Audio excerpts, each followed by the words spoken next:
Hello everyone and welcome back to Archaeology with Flint Dibble.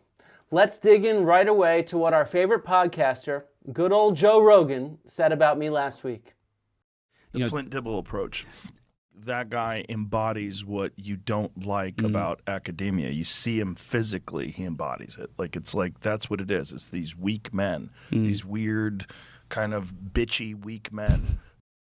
Hey there, Joe. I just found out yesterday that you ridiculed my appearance in front of millions of people on your podcast. Here I am. I have had, for the last, 6 hours in the hospital to consider this while I get treated for my stage 4 cancer with an infusion.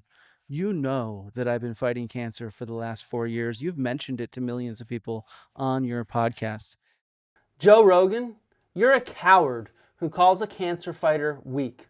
Look, man, only a few weeks after finishing up a year on chemo, I showed up at your studio for an open debate with Graham Hancock that was broadcast to millions of people. And I really welcomed the opportunity to debate with him on your show openly for 3 hours to have a detailed discussion. But it's not his fault that he's not here today. It's because the chemotherapy has made it just impossible for him to function in this kind of setting. But well, we wish him well, and we hope he recovers. We hope he recovers, and we are provisionally talking about coming back on your show in April 2024, when he hopes to be over the worst of the chemotherapy, to do that debate. And I look forward to it, and I hope that it'll end up being a reasonable exchange between two human beings rather than two human beings hating on each other. You know? Yeah, well, I think we can make that real. Hating on another human being? You mean like this? You see him physically, these weird, kind of bitchy, weak men.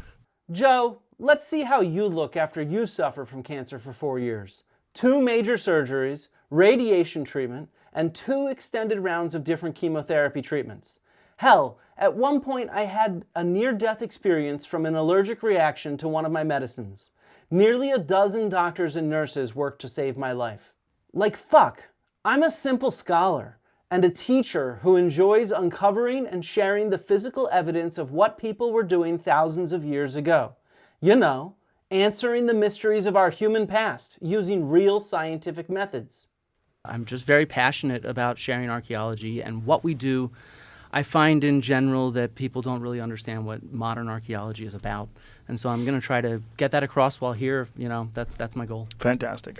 Take that microphone and try to keep it about a fist from your face. 1 second. We have to.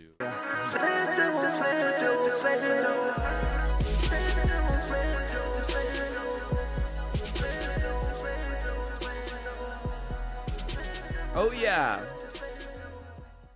Having Joe Rogan regularly slander me to millions of people is kinda wild.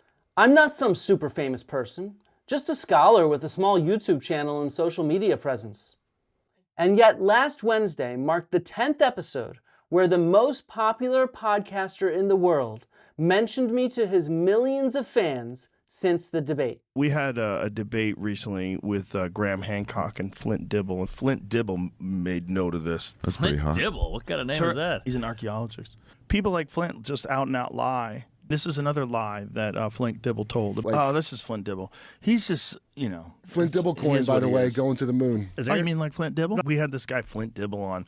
Well, the problem was he wasn't being honest. Flint was not being honest. Through a lot of these appearances, like Flint Dibble and Zahi, their credibility erodes publicly in front of everyone's eyes. I'm not gonna lie, Joe. Teaching pays shit. So it's absolutely generous of you to let me live rent-free in this dome of yours. It's rather spacious in here. But look, I didn't lie about shit. I prepared by talking to dozens of expert scholars from around the world about up-to-date research on plant domestication, underwater archaeology, ice age archaeology, and more. A big thank you to everybody who helped me. This was a huge monumental undertaking. It was my strategy, my research, but I had a lot of help, pointing me to articles, videos, images, etc. I showed up with 270 slides filled with citations and images. Everyone who watched saw all the evidence I presented. But Joe, he's out here trying to rewrite history. He's slandering me to millions, claiming I lied. This is pathetic. Joe hides in his studio bitching about me without the balls to have me back on to talk real archaeology face to face. He's a coward, A little boy too scared of the evidence that will burst his belief in Santa Claus. You did not have the decency to invite me back on to defend myself from this slander. No right to reply. Okay, if you're new here, there's 2 great recent summaries of the debate on Professor Dave Explains and another by Dr. David Miano. I have addressed the specific accusations of lying in detail in my videos on the aftermath of the debate and my public letter to Joe Rogan. I've also sent a private letter to Joe, which we will get into later. But this video is all about Joe Rogan. As soon as someone with real scientific experience walks in and slaps down actual data that addresses the bullshit oozing out of his show, Joe just curls up like a scared little bitch and whines about free speech. You can never be woke enough. That's the problem. It keeps going. It keeps going further and further and further down the line. And if you get to the point where you capitulate, where you agree to all these demands, it will eventually get to straight white men are not allowed to talk. Joe, I can't hear you. Did they silence you? Oh shit, I'm a white dude too. Can anyone hear me? Do you hear? Okay, jokes aside, I'm a scholar. I've got a thesis to present here, and it's a juicy one. The way the media and the podcasting world presents Joe is dead wrong. My intertwined story with Joe Rogan shows Joe with his mask off. My most shocking conclusion from this experience is that Alex Jones, of all people, is right. People are like, why do you love that Joe Rogan? I was like, he's a smart. I told people 20 years ago, I said, that guy is super smart. Because let me tell you, that guy, he sits there and plays dumb and does all that stuff. And it's all calculated. I've met Joe, and in my opinion, Joe Rogan is a smart, charismatic dude who intentionally chooses who to platform and who to smear. He's not playing 3D chess. He's just a good communicator and networker. He panders to the quacks he calls friends, kisses the asses of billionaires and politicians, and sells out to his conspiracy-pilled audience. In one sentence, Joe Rogan might be smart, but he's in a fake archaeology cult. So let's test this thesis and dig in.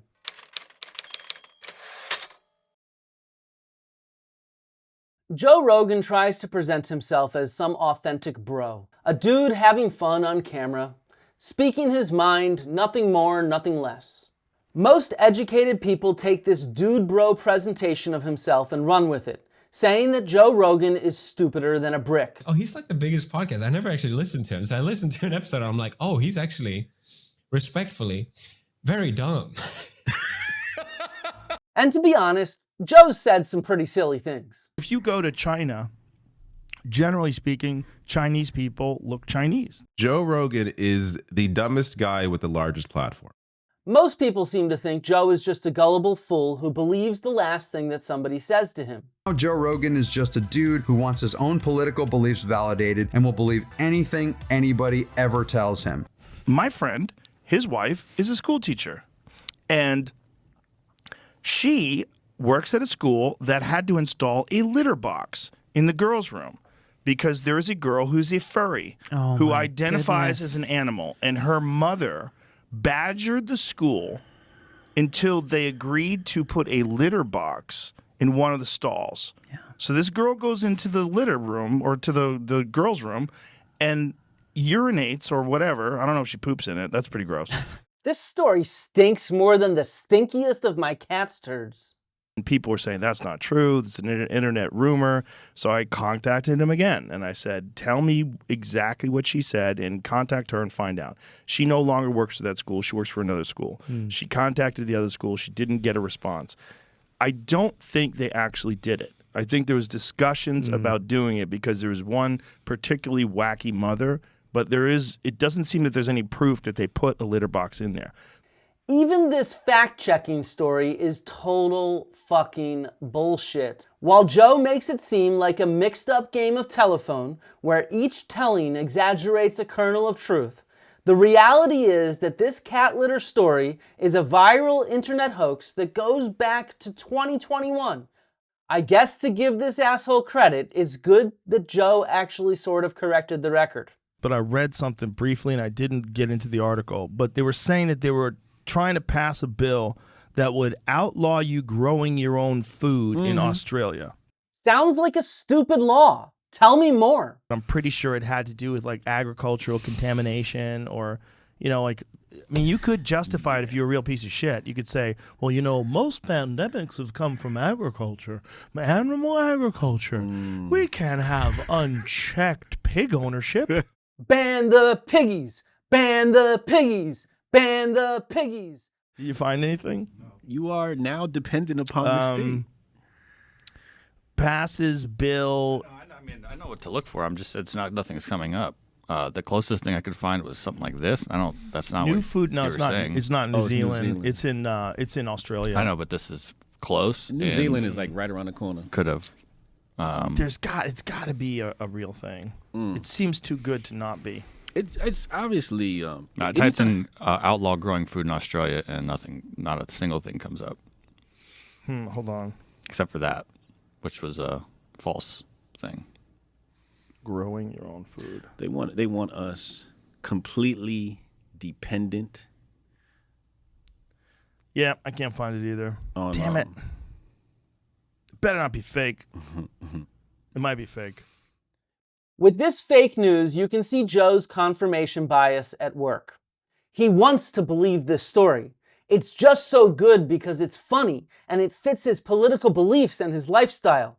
But let's give him credit where credit is due. He fact-checks this story in real time and admits that it's fake. Joe is clearly a gullible person, susceptible to confirmation bias, but then again, all of us are. The moon landing one's my favorite. Really? I got balls deep in that for years. I was completely So you convinced. think they did not go to the moon? No, I don't think that anymore. Okay. But you know what I think now? I think I don't know.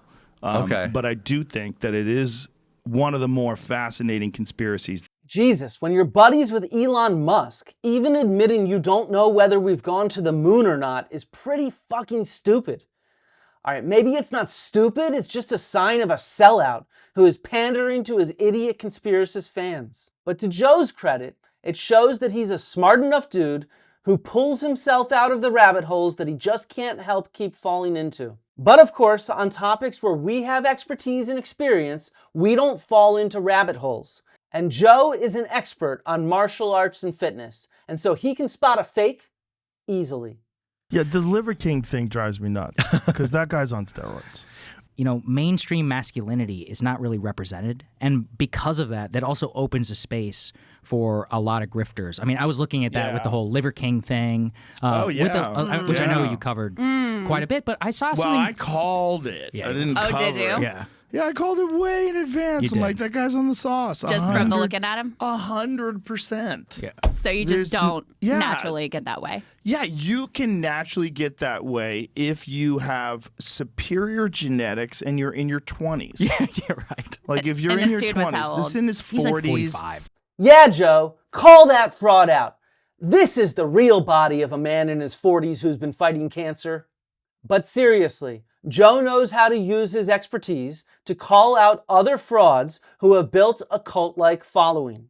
I'm just going to give you a treat here. McDojo Life is an awesome collection of the fakest martial arts you've ever seen in your life. And something about these videos is so goddamn compelling because these people who are the students, they know the shit does not really work, but they pretend that it works because they're in a cult, you know?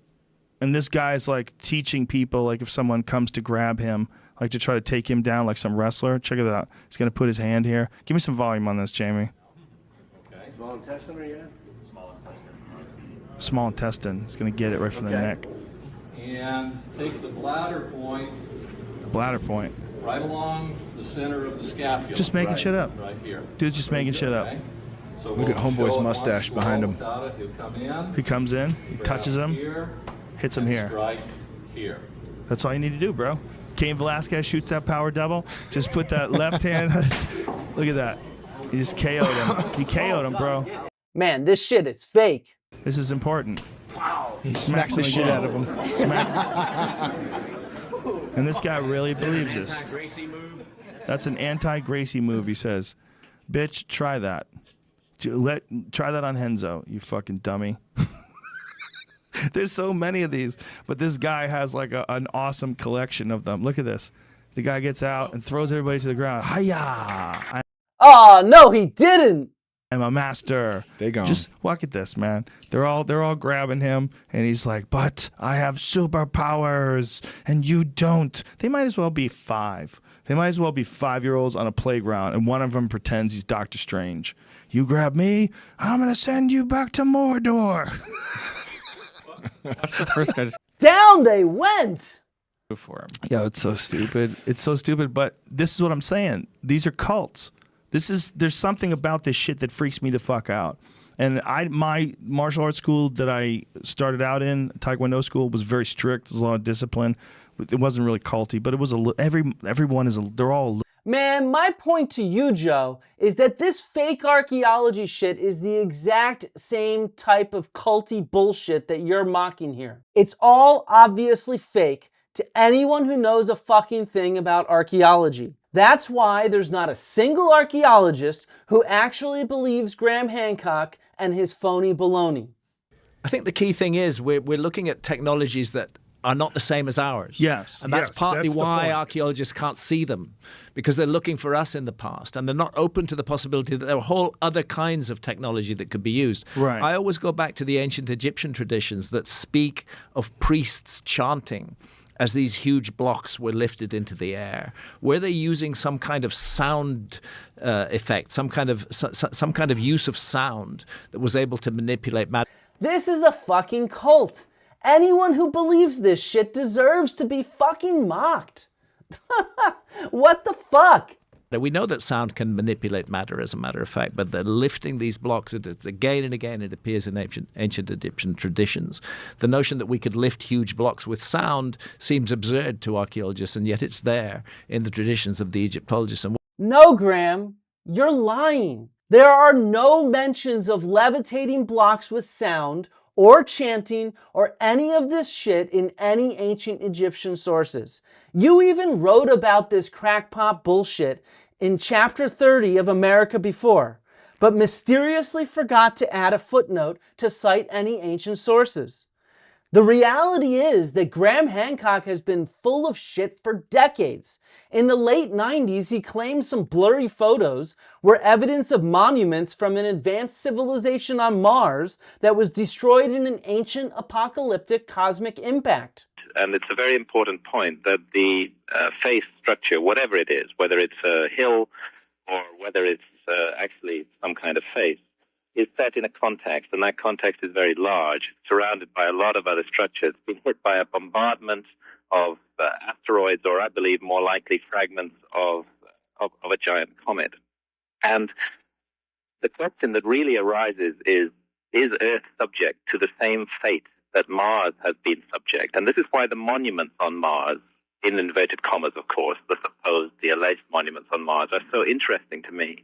Because taken in context with the cataclysmic history of the planet, with, again, disputed evidence of primitive microbial life on the planet, which under any normal evolutionary laws one would expect eventually to have developed into higher life forms. But to me this raises a whole other issue over the story of life on Mars and the story of what happened to Mars and the story of what happened to Earth. Graham Hancock is full of feces. The reason we don't hear about the face on Mars and these other structures, alleged structures, in the Cydonia region is because they were based off of stupid, blurry photos. And high-res photos now show these are just natural plateaus. So in the 2000s, Hancock cleverly pivoted and abandoned the Mars mystery, but he kept much of the same cataclysmic story, nearly word for word, updated to match the 2012 Mayan apocalypse. The prophecy, literally, of the end of the world in our time, certainly of the end of civilization as we know it, and very specific date.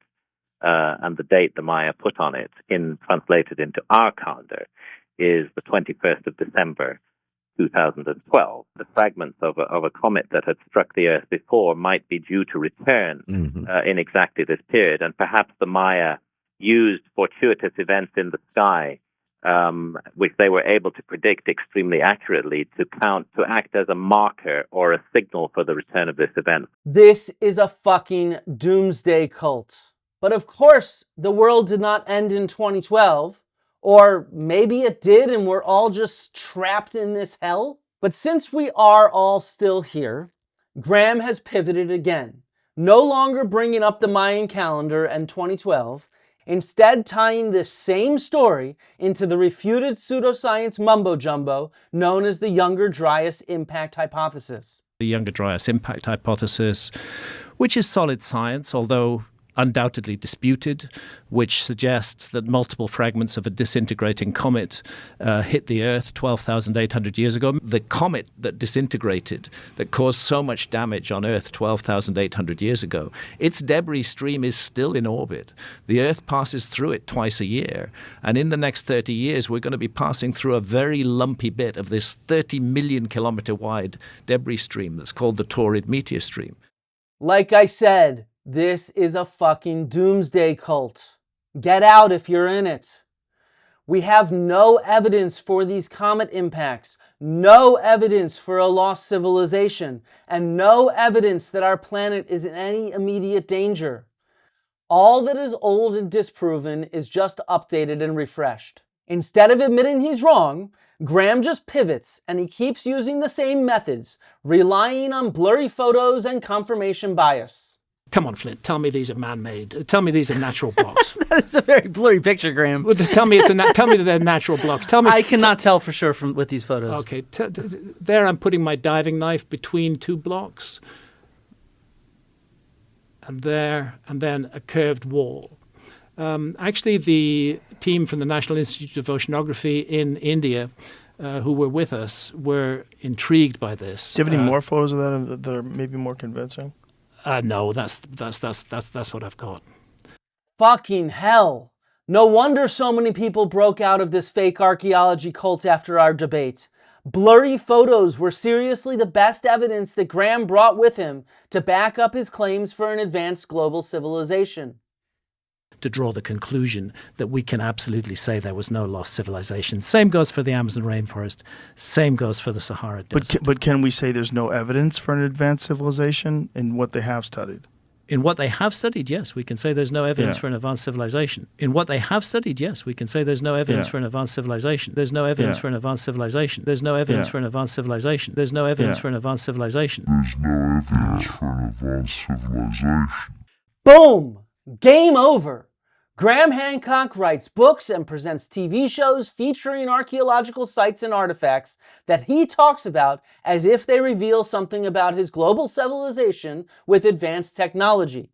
If there's no evidence in what the global archaeological community has studied over the last few centuries, then why the fuck does he constantly talk about archaeological evidence? And why the fuck after that debate has Joe Rogan not pulled himself out of this cult?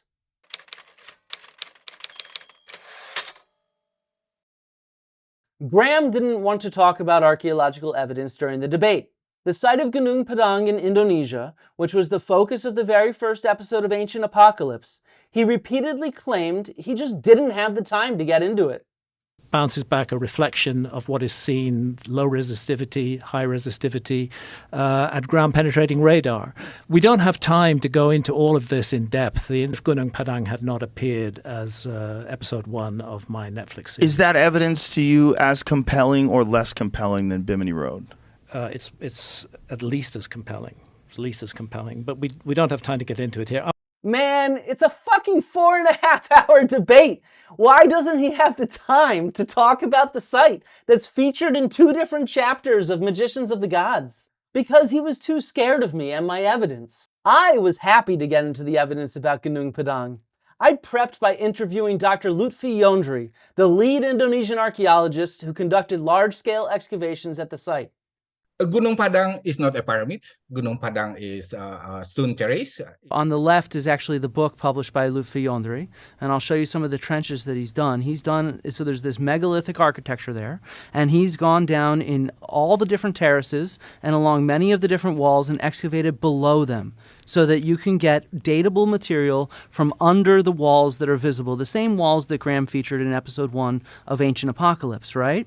And so in the case of all of them, he has carbon charcoal that he has taken and that dates to 2,500 years ago. Graham running away from facts is nothing new. It's funny how without any archaeological evidence, Graham presents such a big claim that there was a large, technologically advanced, urban civilization supported by agriculture that constructed megalithic monuments and existed on most continents of the world. Something akin to an Atlantis. Oh, and it existed during the Ice Age. Your claim was that Graham ignores this? My claim is that he ignores most of the evidence for hunter-gatherers in the Ice Age, which is... He ignores it, or that he doesn't focus on it as much as he's focused on this ancient advanced civilization? I mean, I think that's one and the same. I think if you're going to look at the Ice Age, we need to look at the totality of evidence to understand what's there.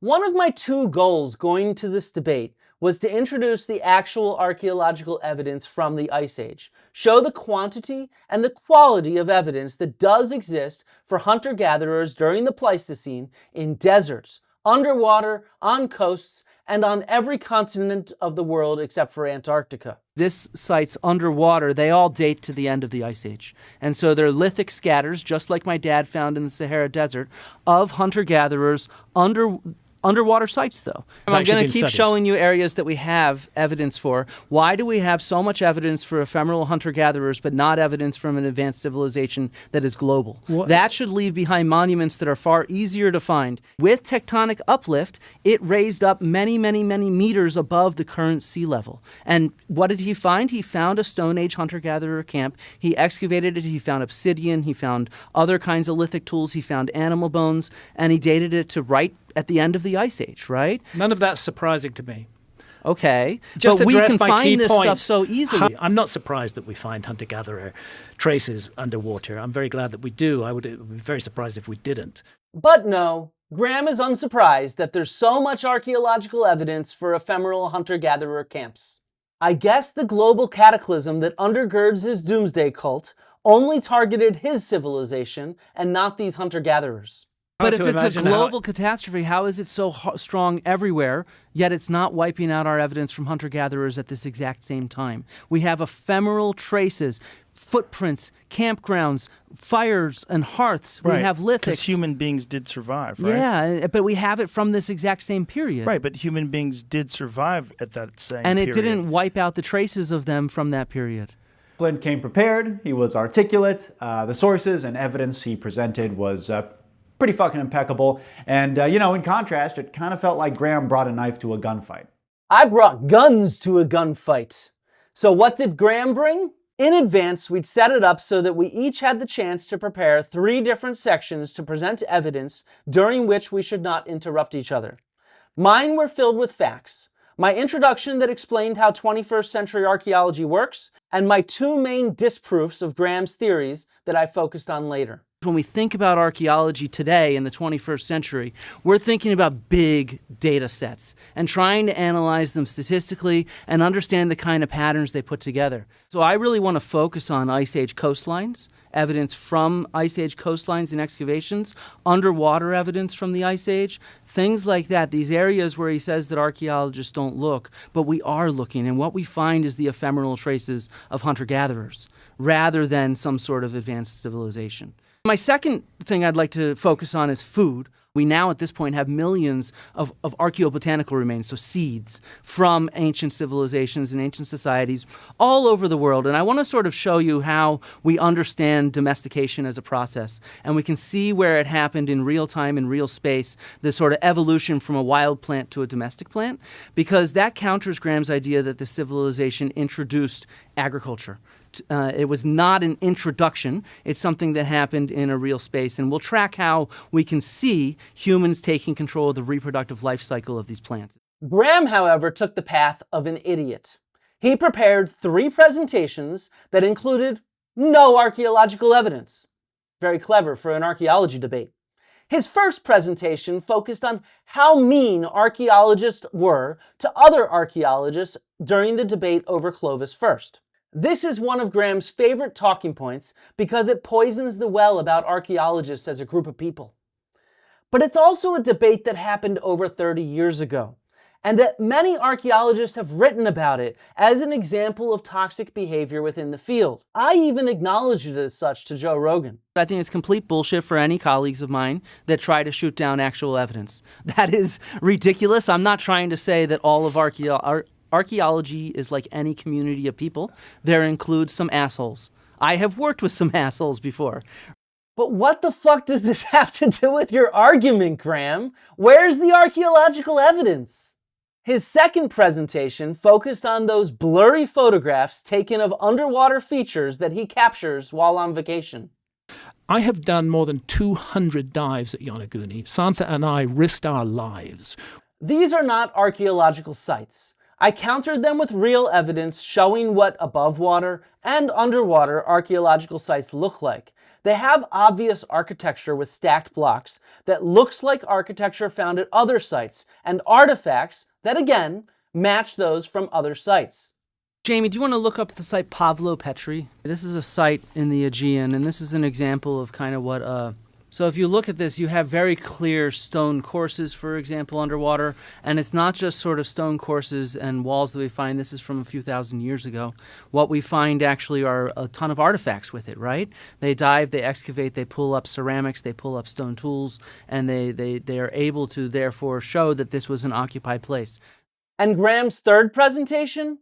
Well, that was the one where we discussed Gunung Padang, where he repeatedly ran away from facts like a posh, spoiled child. Which is just this that we're looking at here? No, there's much more. But we just don't have time to go there. I'm actually giving a presentation on Flint's influence on media and culture. Ah, yes, the master plan. Instead of presenting archaeological evidence that supports Graham's claims of a global lost civilization, Graham's just gonna call me a media puppet master. Me, the relatively unknown scholar who had a pitiful 4,000 YouTube subs at the time of the debate. You're watching. Tell me, have you heard of Flint Dibble, me, for anything other than this debate? You have great influence on media and culture. You say that you just have a small YouTube channel. Hey all, let's show these jokers up. Hit like and subscribe to stick it to the man, like right now. But seriously, as I explained, I'm no media puppet master. Can I make a quick comment about my media influence? Well, a lot of my media influence has to do with you announcing this conversation. The media rarely ever got in touch with me about you until you announced this conversation over a year ago. And then since then, I've had plentiful journalists get in touch with me to comment on things related to your show. So you're the one that's actually given me this media platform. I do not go to these journalists at all. They contact me. And which is great, because that's why you're here. And I'm happy you're here to do this. And I think we could do this amicably. We can discuss these things. The fact that Graham's 3 pathetic presentations contain 0 archaeological evidence, none, not a single one of the archaeological sites that he discusses in his books or on TV, is something I've been pondering for the last year. It's really weird. This preparation strategy is, to me, the biggest sign that Graham actually knows that he's full of fucking shit. He's been pushing for factual debates with scholars since at least 1996, the year after Fingerprints of the Gods came out. Can I mention that conference in the University of Delaware? Absolutely. Because it could be a forum where this could be aired. We're issuing a challenge to Egyptologists to join us at that conference and to debate with us. And Joe was especially interested in hosting a debate for Graham, with Joe making the offer the day before Ancient Apocalypse came out on Netflix. I would invite those people to come on here and talk with you. Yes, I would think love that would be fascinating. I would love to do that. Fascinating to see their argument about the Younger Dryas impact theory, about all of this, because it seems so compelling and so overwhelmingly evidence-based. Absolutely. It would be a great debate to have. Very few archaeologists are willing to debate with me. And with the popularity of Ancient Apocalypse, Graham repeatedly pushed for a debate with a senior archaeologist. So why the hell, when Graham got what he wanted... It's in a way a historic occasion, because as far as I know, this is the first time ever that a mainstream archaeologist has sat down in a public forum and debated somebody who's looking at the past from an alternative point of view. And I'm grateful to you for sitting in the hot seat and doing that. Did Graham Hancock really show up for the first-of-a-kind debate with a real archaeologist without bringing any archaeological evidence with him. My bet is this pathetic approach came from seeing Milo Rossi's superb takedown of each and every site featured on Ancient Apocalypse. Go check it out on the Mini Minuteman channel right now. After all of these debunks and my presentation of overwhelming evidence during the debate, Graham had no choice but to admit, in what they have studied, yes, we can say there's no evidence for an advanced civilization. before the debate, I was really unsure of whether Graham believed his own fictional stories or not. He's fairly consistent in his beliefs, but this pathetic, cowardly approach shows that, in my opinion, that Graham does not really believe his own fictional stories, running away from any discussion of facts with his tail between his legs. If I were advising Graham, I would have said, don't do that debate. Don't do it. There's no way to come off. You're not going to convince anybody, and you're just going to come off not looking great. And I've seen his response on his own site. And he's even said that was probably a mistake. He wasn't prepared enough. But you'll never be prepared enough for a professional debunker. You just won't be. They'll have too much. Which, yeah, I just brought too much. Too much experience, too much expertise, too many fucking facts. I'd done my research and I'd read Graham's novels. I brought plentiful evidence to demonstrate what archaeology really says about the sites that he talks about.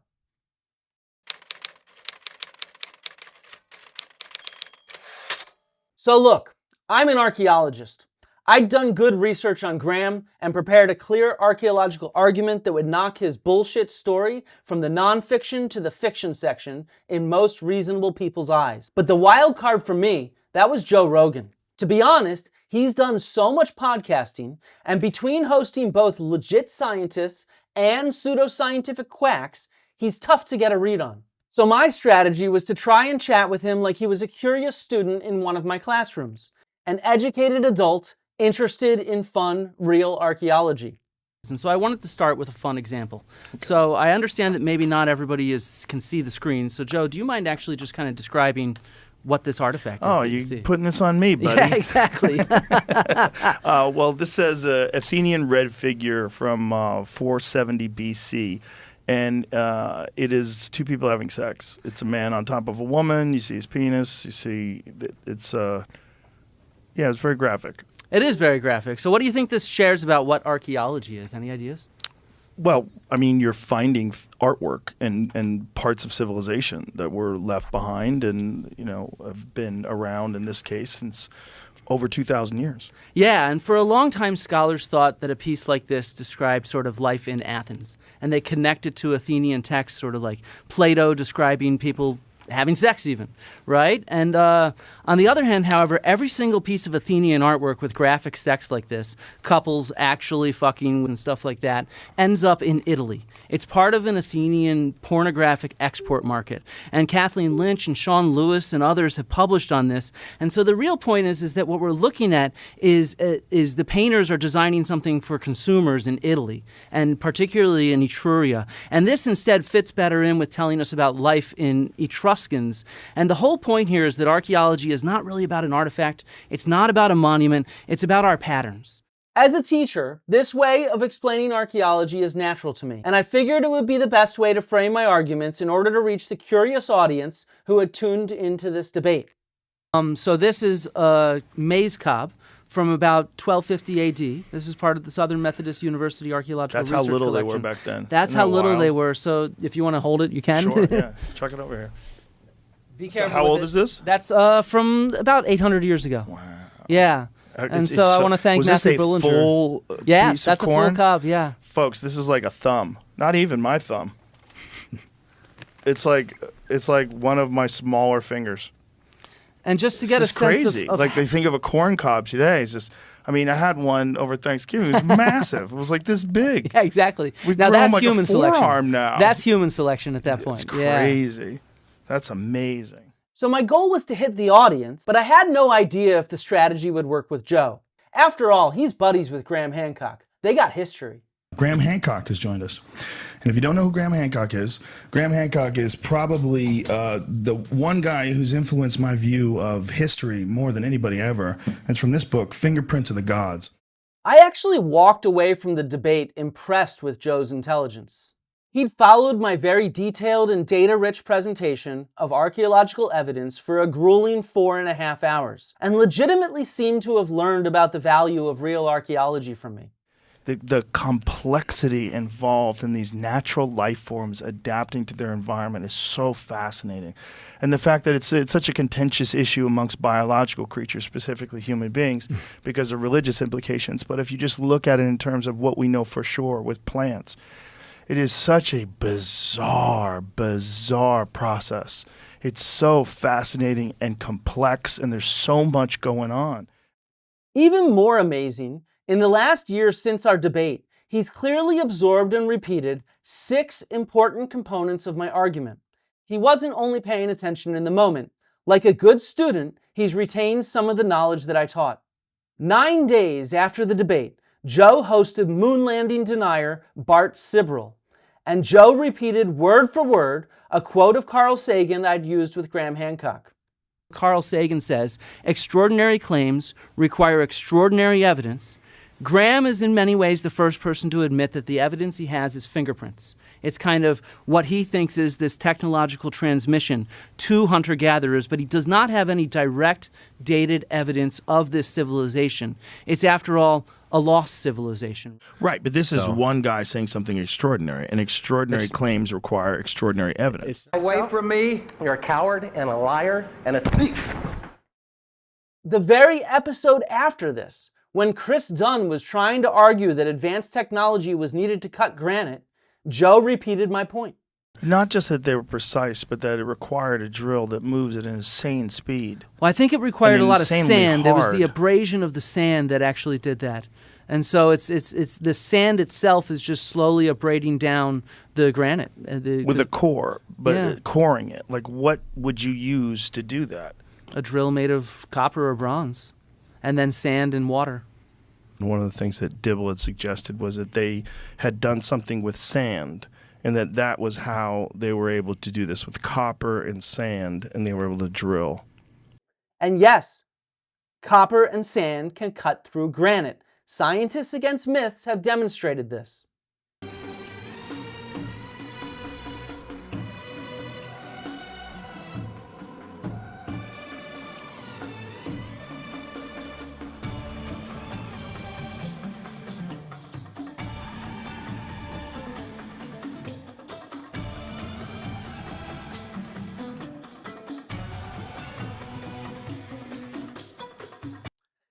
Six weeks after that, Joe smacked down Billy Carson by repeating my argument against Graham's popular pyramid math. The Great Pyramid seems to be speaking to the earth. And most mysteriously of all, if you take the height of the Great Pyramid and multiply it by 43,200, which is a precessional number, it's one of those numbers, you get the polar radius of the earth. And if you measure the base perimeter of the Great Pyramid and multiply it by the same number, you get the equatorial circumference of the Earth. So we have a monument that is perfectly aligned to geographical north and that encodes the dimensions of the Earth. Wait a second, can we find this elsewhere? So I went to my own backyard, the Parthenon in Greece. And the Parthenon has 46 inner columns plus 23 outer columns for a total of 69 columns, which I think is a pretty cool number in and of itself. You got 69. And then you can multiply 69 by 576,000, which is also a precessional number of 72 times 8,000. And you get 39,744,000, which is 99.17% accurate to the global circumference of the Earth. And kind of my point here, though, is that this will work for everything because you have such a large number. So let's take 420. We all love 420, right? So you just do this backwards. You take the polar radius of the Earth, 6,356,000, divide that by 420, divide it by our precession 72, and you get the solution to this problem, which is 210.185. Let's round that to 210, which is pretty cool because that's half of 420. And then when you do it in reverse, 420 times 15,120, which is that precessional number of 72 times 210, and you get 6,350,400. It's 99.91% accurate, more accurate than the height of the Great Pyramid. So every time you smoke a joint, you are connecting with the earth mathematically. The reality is that math is there to find relationships between numbers. And so we can go and find those very easily if we work them out. I'm saying that we're always going to find mathematical relationships between such numbers. Yeah, that makes sense to me. You get 24,734.94 miles, which is roughly within 170 miles of the circumference of the planet Earth itself. Okay, which is wild. You can also calculate the speed of the Earth around the sun. So the Great Pyramid, basically you take a pyramid inch times 10 to the 8th power. It equals the speed of Earth around the sun. That's wild. The problem with these kind of calculations is Flint Dibble made note of this, that you could take that and you could do that with a lot of different things. Like, what was the one he used for 420? 420 and 69 in it. Yeah, there's a bunch of different funny ones. 420, yeah, weed day? the weed day, yeah. He was explaining how you take these arbitrary precession of the equinox numbers, and you could multiply them times like whatever you want. You could get a bunch of different results, like based on what you wanted the result to be, not based on the actual Some of them are hard to do. Then a couple weeks later, Joe recalled the erotic vases that I'd started the debate with. Well, you know, those cave drawings have dicks. Like, they're doing porn then. Oh, yeah. Oh, there's a bunch of old porn that exists, like in like ancient Egyptian porn, like hieroglyphic porn. Like they're watching it to, like to get people off. boning people. Ancient Greek porn, like dudes with big hard dicks banging girls doggy style. But was it like, let me show you what people are doing, or was it for like eroticism? I think it was for eroticism. Wow. Yeah. Who was it, like pottery, Jamie? Who was bringing that up? It wasn't Brian Murrow-Rescue. Do you remember who it was bringing up like all the Egyptian? Oh, Flint Dibble. Wasn't it Flint Dibble? That's pretty hot. Dibble? What kind of name is that? He's an archaeologist. On several occasions, Joe has repeated my points about the evolutionary processes behind the domestication of plants. What the heck is the difference between wild and domesticated wheat? Any ideas? No. No? Graham? Yes, the domesticated wheat depends on human beings helping it continue. And how do we identify that?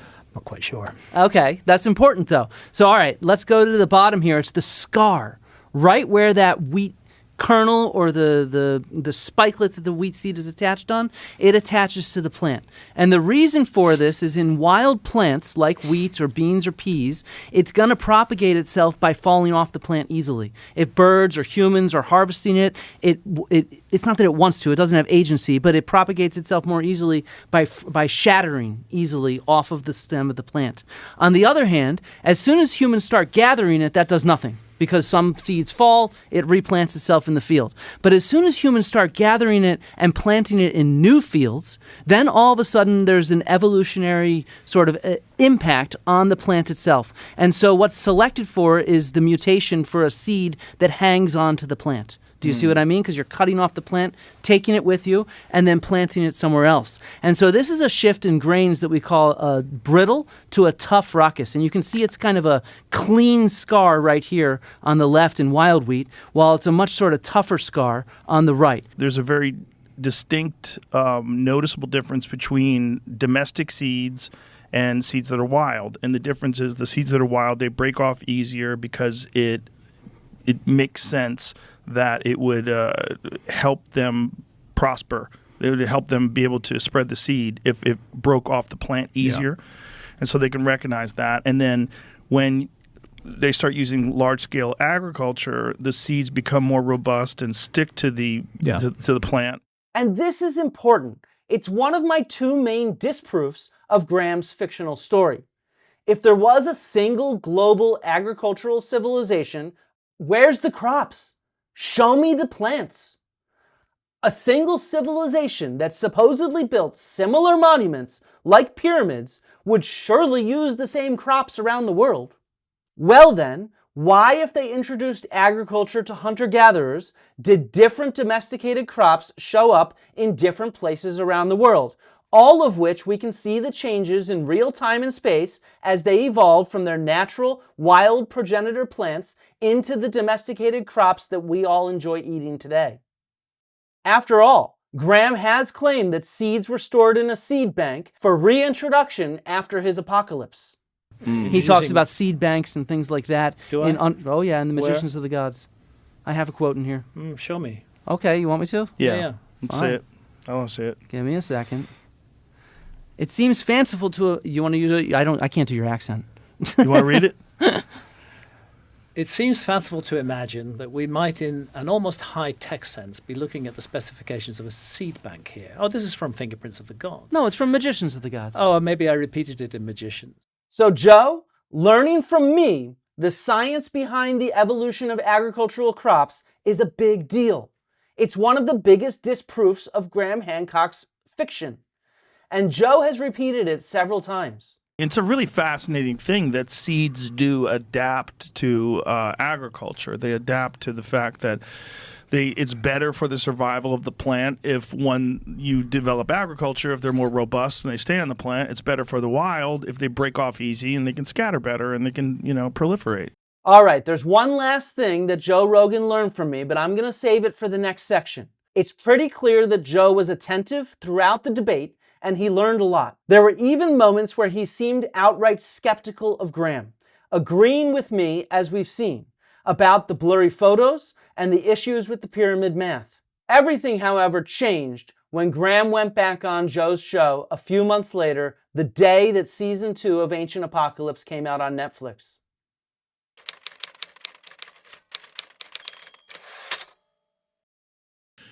People like Flint just out and out lie to try to dismiss these things. It was most unfortunate. I think he let archaeology down very badly in the way that he manipulated that debate. Oh yes, I'm devious. I manipulated that debate by showing evidence. That's the trick. That's the trick. Show evidence, you win a debate. This is seriously the saddest attempt to rewrite history that I've ever seen. It's so blatant that serial liar Dan Richards even convinced Joe Rogan that it wasn't even a debate. Flint was treating it as a debate, whereas you and Graham were both trying to sift to the truth, and that's why. This is the stupidest shit ever. Don't believe what's in front of your eyes, my friends. But it somehow worked on Joe, who the next time he had this liar on again said, when he was having that air quotes debate with Graham Hancock. Fucking pathetic. This is how you rewrite history, folks. You just fucking lie to enough people. Graham challenged archaeologists to a debate and billed it as a debate from the get-go. 6 months before it happened, they called it a debate on the show. And I really welcomed the opportunity to debate with him on your show openly for 3 hours to have a detailed discussion. But it's not his fault that he's not here today. It's because the chemotherapy has made it just impossible for him to function in this kind of setting. But well, we wish him well, and we hope he recovers. We hope he recovers. And we are provisionally talking about coming back on your show in April 2024, when he hopes to be over the worst of the chemotherapy, to do that debate. And seriously, during the debate, both Graham and Joe called the debate, ding, ding, ding, a debate.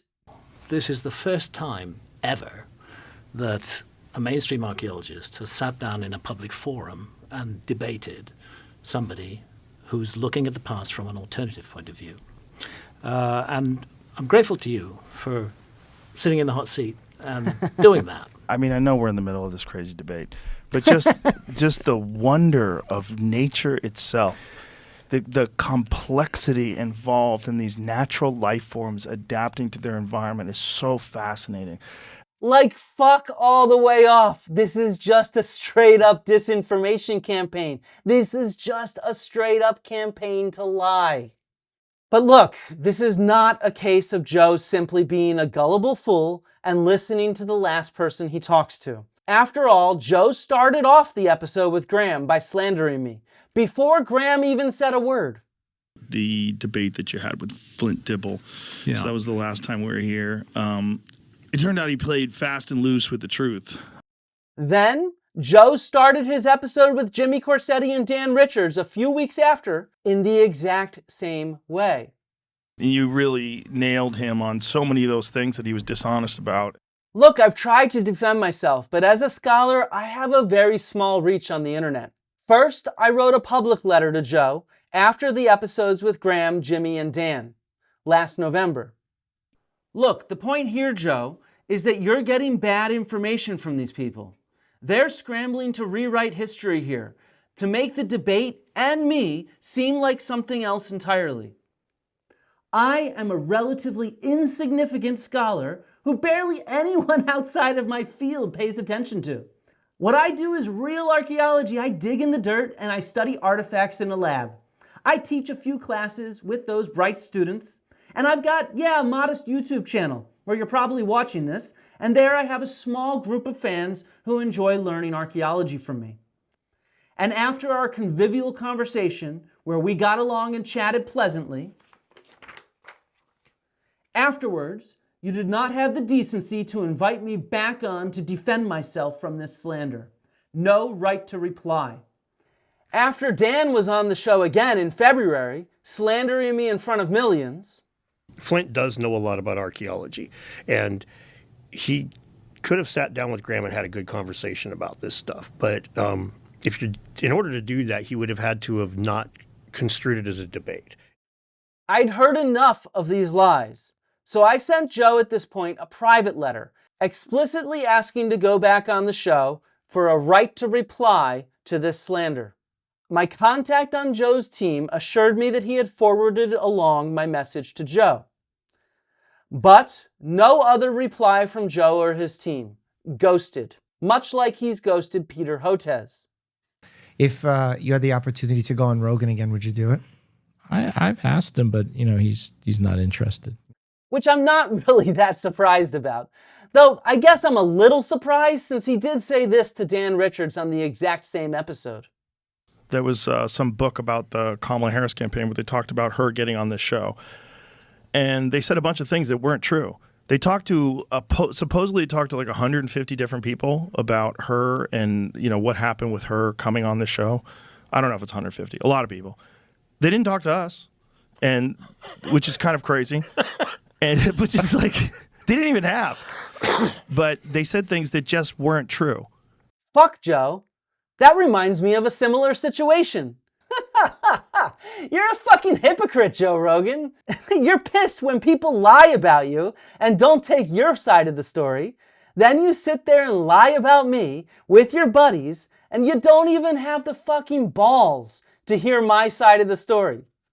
The reason why you don't want to have me back on is because you're shilling for your buddy Graham, trying to shield him from the mistake of challenging a legitimate scholar to a debate. And Graham, everybody knows you. You've been on this podcast about 10 times. Largely thanks to you, Joe. Oh, I'm very happy. Happy to introduce the world to it. Are we okay, Flint, with the HDMI? I think we've been doing shows together since 2011. You, I think, were one of my first real guests. You might be the first real guest. Because before that, it was just my friends, just comedians. Yeah. And it was all in my house, and we ate pizza, and it was fantastic. You frequently shill for your asshole friends, like the other fake archaeologist that you're in love with, Jimmy Corsetti. When I had to delay the debate for my chemotherapy, Jimmy accused me of faking my fucking cancer. Real stand-up dude there. Like, fuck this shit, Joe. Talk about a liar. I've been fighting cancer since 2021, and I've been quite public about it. Then, next up, on June 22nd, 2024, Jimmy Corsetti labeled me as a Jew, using the triple parentheses, also known as echoes, around my name. And Joe, you defended this shit in the stupidest possible way, just fucking shilling for your buddy. Flint does that a lot. Yeah. He does that. I saw him do that to Jimmy Corsetti online over uses of parentheses or brackets. Did you see that? I did, yeah. That somehow or another that's a code for Jews. Yeah. Like, I thought what he was doing was avoiding, there's certain algorithms that pick up on particular words that you use. Like, you ever see that people, they don't, like, if they want their post to be more viral, they don't write the word shooter. Mm-hmm. They write SH and then they put like 2 asterisks and then TERS. I've noticed people doing that. Yes. So what people are trying to do by blanking out swear words and cutting out different words is that you can bypass algorithms that selectively remove or limit the distribution of those kind of posts with those keywords in it. Yeah. So that apparently was all he was trying to do. You have to be fucking kidding me with that word salad.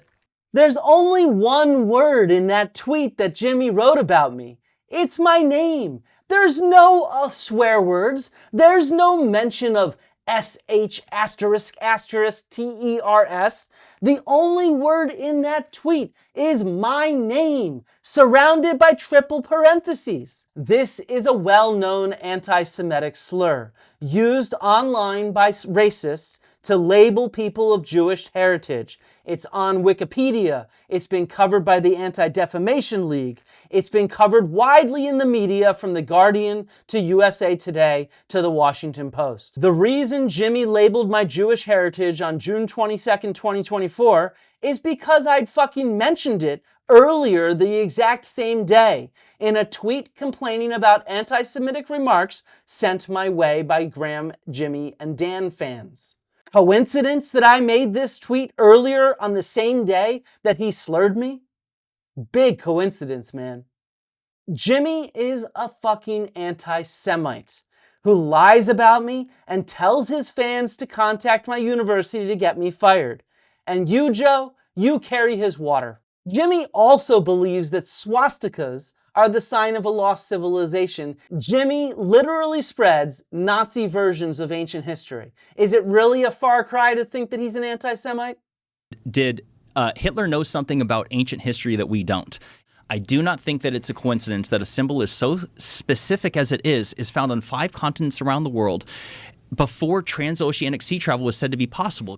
But look here, this last story gets to the core of the lies spread about me by Joe, Graham, Dan, and Jimmy, and others. They repeatedly accuse me of calling Graham Hancock a racist. And I've been clear for a while that I specifically do not think that Graham Hancock is a racist. I have never called Graham Hancock a racist or a white supremacist. And I know some people think I have. This is one of those lies that is out there all over the internet.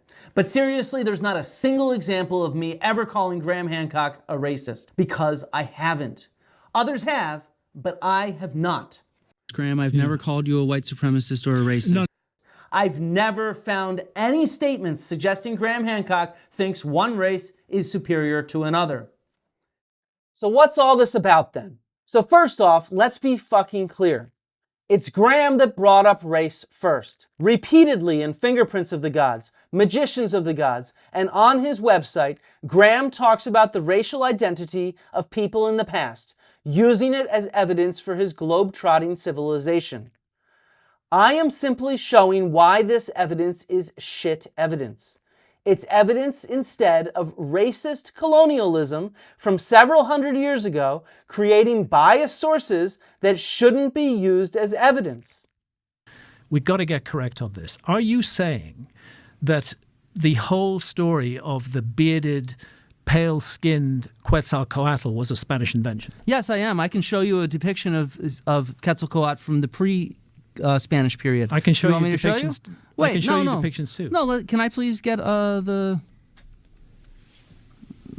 Here we go. This is Quetzalcoatl on the Borgia Codex. This is from before any Europeans arrived in the New World. Yeah. This is on a hide. It is, the ink has been analyzed, the hides have been analyzed, and this individual has tan skin, no beard, but a feathered headdress, because this is the feathered serpent god. Well, actually, we can't see anything from that image, but that's not the point that I want to make. The point that I want to make is, do you think that the Spanish deliberately imposed an idea of Quetzalcoatl on the I think Mexican? That every single source that we have of white skin in indigenous Americas comes from Spanish sources, and therefore I see it as quoting indigenous sources, but quoting them inaccurately, because people quote things in biased ways. This happens all the time. How do you know they're quoting them inaccurately? Because again, we have earlier representations is there a of these individuals that show they don't have white skin. This is the document, Graham.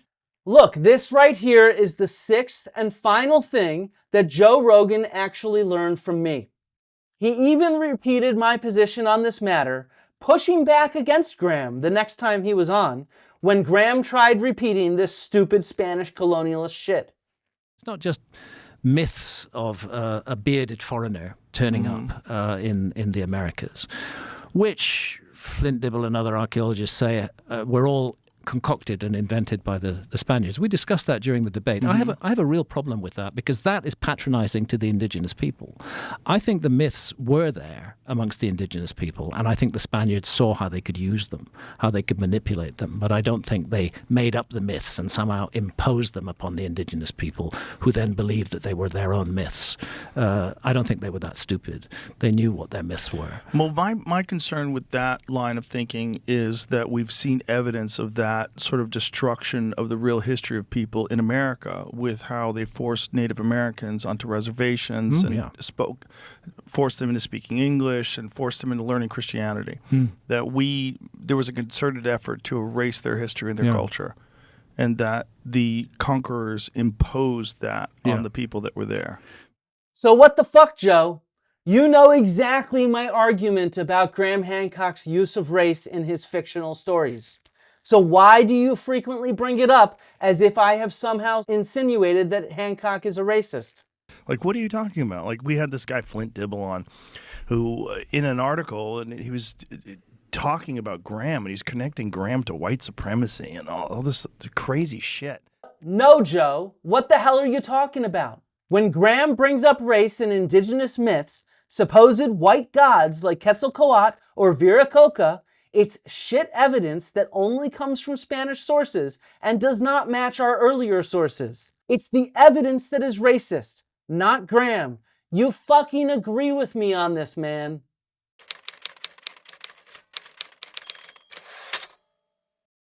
I used to be a moon landing denier. I used to believe totally that we never went to the moon because there was a documentary that came on Fox. Yes, trust me. No, Fox, I didn't Google you hard enough before I came on here. In the 1990s, Fox had a show called Conspiracy Theory, Did We Go to the Moon? And they aired it on television, prime time. And they got me hook, line, and sinker. And for years, I believed that we didn't go to the moon. What changed you? Mostly talking to Neil deGrasse Tyson, but also critical thinking. Also realizing that I was fully committed to that idea without really exploring the possibility whether that idea was incorrect. And that I had taken everything that I saw in that documentary, which is incredibly convincing, and with 100% confirmation bias, I only looked at that and I didn't look at all the contrary evidence. Joe just doesn't care about the truth when it comes to archaeology. He reads widely into fake archaeology like Zecharia Sitchin and fiction like Graham Hancock, and follows many others who tell tall tales about archaeology on YouTube. I remember my wife was like, you should read like real archaeology. I'm like, no, this is fucking interesting shit. Joe, you're just a fucking joke. You clearly don't care about the truth here. You just prefer to enjoy your fucking fantasy, which is fine. Go believe in Santa Claus or Atlantis or Bigfoot or whatever the fuck you want. I don't care. You're always just gonna side with your buddies, and you're clearly captured by your conspiracist audience. I think a lot of people get captured by audience capture. Captured by their audience. Yeah, I think that's the thing. You get a lot of positive reinforcement from a bunch of twisted people. You know, when I was growing up, we didn't have these fancy terms like audience capture. We just called it what it is. Selling the fuck out. You're a sellout. But Joe, I don't care if you're a sellout or if you just entertain these fantasies. My problem is how you shut down and shit on scholars for the fucking fun of it. Allison from Florida is going to challenge you. Allison, go ahead. Yeah, I'm a primatologist. There's no such thing as a Bondo ape. You're a fucking idiot. Go online and look it up. You're a what? What do you do? It's a new discovery. You're a primatologist? Well, look it up. You're not current. Pay attention. Go online and look it up. Yeah, this is student. Yeah, you've learned some shit from the college. When did you graduate? I have a PhD. When did you graduate? When? From 2000. Yeah, when was the last time you got online and researched primates? Have you ever looked at any of the new discoveries? You looked at any of Carl Amon's work? Yeah, I've been to What are you laughing at? Why are you laughing? Why are you laughing? I'll tell you why you're laughing, because you don't have a point. So you're trying to, oh, you're ridiculous. I have a PhD. Meanwhile, there's all sorts of photographs of this primate, this gigantic chimpanzee. Not only that, it's on National Geographic, stupid, nationalgeographic.com, CNN.com. No. There's bones, there's tissue samples, there's hair, there's fecal matter, there's all sorts of different things. Now, they've mapped the DNA of this animal already? Oh, please. All that trash. You can't handle the truth, Joe, because it kills your fucking buzz. You want to believe in some bullshit, and when someone corrects you, you yell and scream and shut them down like a little toddler throwing a temper tantrum. Whether it's a primate biologist or an archaeologist, you're the one fucking silencing others who are just trying to share our experience and knowledge with people. Yet you're the one who accuses us of gatekeeping and cancel culture. I remember my wife was like, you should read like real archaeology. I'm like, no, this is fucking interesting shit. Why should, is your wife a scientist or something? No. She's just a little more serious than me. Yeah. My wife, a little smarter than me. Same. But it's like, I still to this day will pick up those books and read them. And it's like, I do not think that modern archaeology has the full story. And I've seen the way they behave. I saw the way Flint Dibble behaved with Graham. They're gatekeepers. They don't want anyone to have any information that they don't have. This is absolutely pathetic. You call us gatekeepers because you choose not to read what we publish? Go to a library or look online. Man, we put our information out to the public. Well, at least we try. We're not all invited on your program though, man. You just prefer your fucking conspiracies. Did you ever read the Dead Sea Scrolls? Yes. So these things are written on animal skins. There's a lot of weirdness in the Dead Sea Scrolls. Like, yeah. I haven't read it. You had on Zahi Hawass recently, and also didn't even bother to read his book beforehand to understand his points. Hell, man, you love ancient Egypt, but you don't even know what fucking papyrus is. The plant that most of our ancient Egyptian texts are written on. That's it, exactly. Okay? And what does this say? Now. First of all, how old is that? 4,600 years ago. Isn't that amazing? And listen. You could find writing. In 4,600. So papyrus was made with animal skin, correct? No, papyrus was of papyrus, from the papyri. Right. What is it? The papyri is just like leaves. Joe, you haven't even bothered to crack one real archaeology book. You don't know the basics of our evidence. And like I said, knock yourself out. Enjoy your fantasies. But as soon as you start smearing us, it's clear that you're just in this fake archaeology cult. Because accusing us of gatekeeping is a cult-like behavior. Here's a deeper point, man. And I don't mean to do this every time I'm on. But you have such a crazy power that if you're not careful, folks from deep, dark wells of perspective are going to infiltrate your shit. There was a short period last year where I thought maybe I'd done the impossible and pulled Joe Rogan out of this rabbit hole, this cult of fake archaeology. I think it was great. So I think this could be done with a lot of subjects, you know? Like, people don't have to be assholes. You can all be nice. That's a beautiful line to end with. People don't have to be assholes. Don't have to be. All right, bye, everybody. Bye. That clearly hasn't happened. He rapidly went from praising me and repeating what he'd learned from me to slandering me and calling me a liar. The pivot point was clearly his one-on-one chat with the charismatic cult leader. The way cults work is they cut off their members from the truth. When you don't have evidence for your position, what you do is you convince your following that the real evidence in front of their eyes isn't real. When he was having that air quotes debate with Graham Hancock. You convince your followers that the people who share the evidence that contradicts your cultish beliefs are liars. People like Flint just out and out lie. It turned out he played fast and loose with the truth. This is another lie that Flint Dibble told. Well, the problem was he wasn't being honest. Flint was not being honest. The Flint Dibble approach. That guy embodies what you don't like about academia. You see him physically, he embodies it. Here I am. I have had, for the last, 6 hours in the hospital to consider this while I get treated for my stage 4 cancer with an infusion.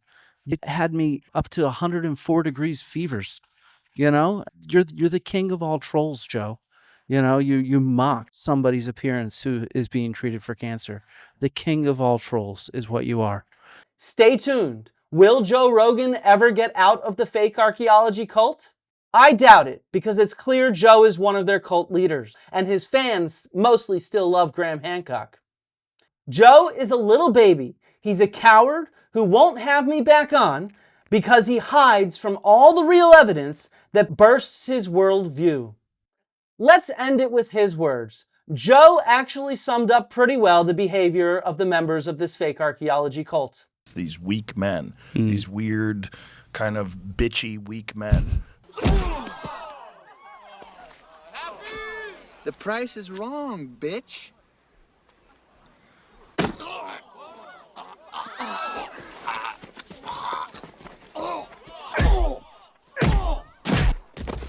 I think you've had enough. No? Now you've had enough. Bitch. Rhymes and riddles, tickle, tickle, giggles, squiggle, jiggle, fiddle, Flint on Dibble. Rhymes and riddles, tickle, tickle, giggles.